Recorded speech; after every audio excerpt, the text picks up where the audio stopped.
Okay, this is condensing logarithmic expressions, which is the opposite of expanding, and then change of base property.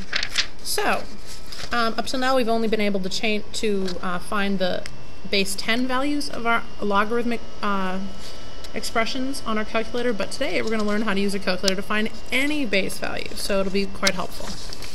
Alright, condensing a logarithmic expression, excuse me.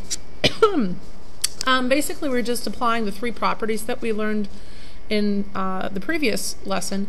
We're just going to apply them backwards. So we learned to take an exponent and move it out into the front. This time, we're going to take something like this, take your coefficient in the front, and move it back as a power.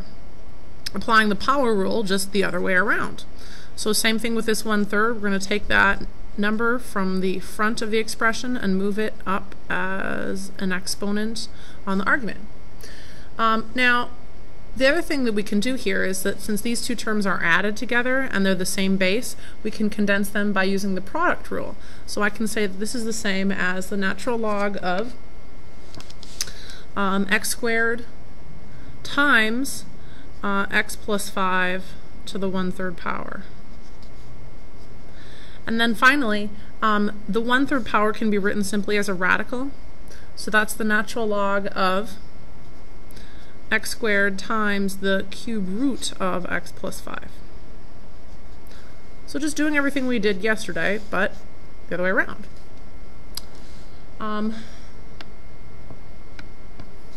Number 2, again, taking our coefficient and moving it up back in its exponential position, right there.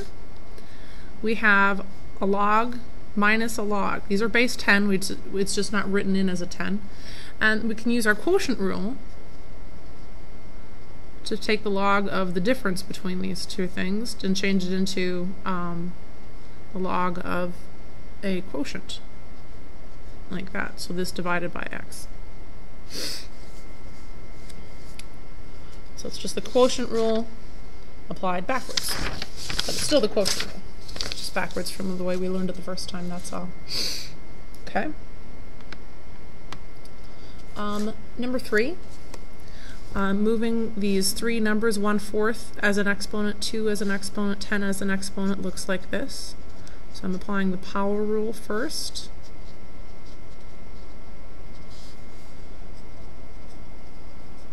Okay, notice that this central term is 5 squared. Now we can simplify that just to be 25.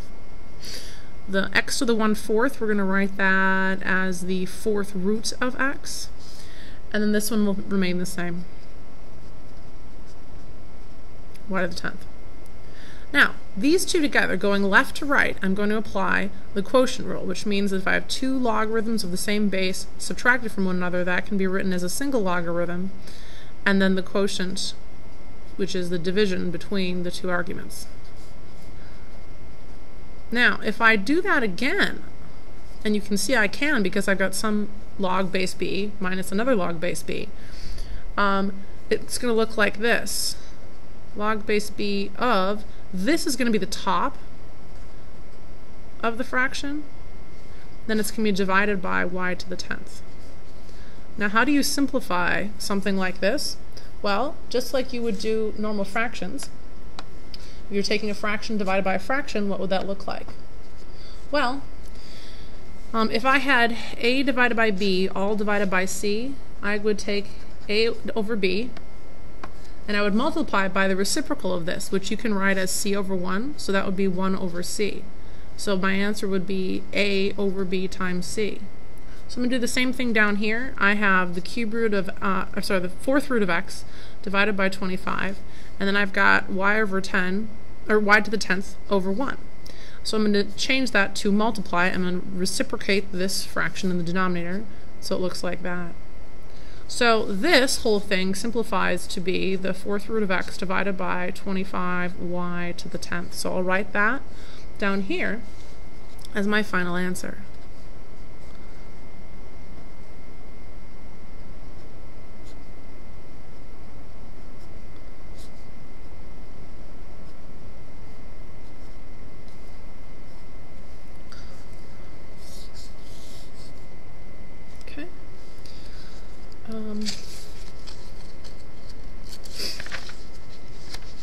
now the change of base formula.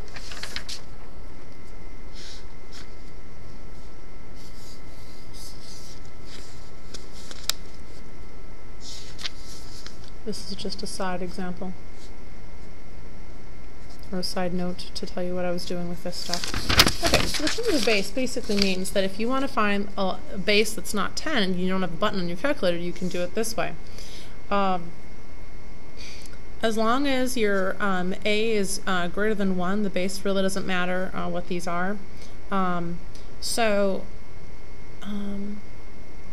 can take the log base whatever this is. In our calculator, this is going to be the number 10, right? And take the log base 10 of the argument divided by the log base 10 of the base, which is the strangest formula. It just doesn't seem to make any sense why that would be true, but it is. So, very simple.